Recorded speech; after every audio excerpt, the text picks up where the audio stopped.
I installed this boiler a few years back. I came today to hook up that water heater. When I was here, I checked that low water cutoff, and sure enough, it was no good. The probe was bad. Anytime you see one of these Safeguard low water cutoffs, you better check it, because they don't work. Usually I'll just take it off and throw it away and put a McDonald Miller on, but the guy from Carlin told me they have new and improved probes. So I took his word and I put one on. We'll see what happens. Draining the water out. Switches are on. Low water cutoff still hasn't shut off. See, the light's not on. No water in the glass.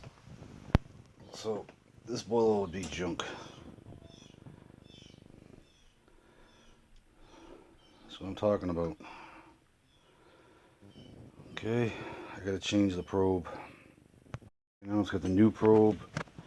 You can see the light is on. Good. Some water.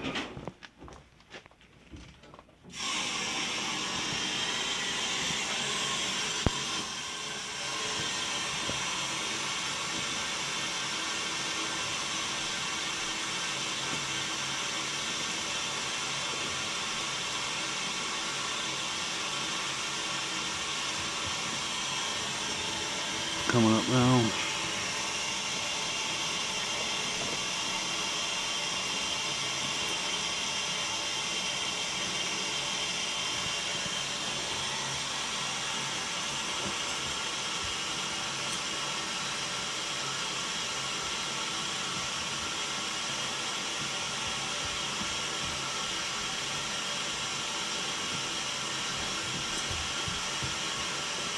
There it goes, the light's off. Good. It's the old probe.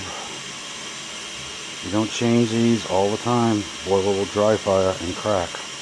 It will be no good.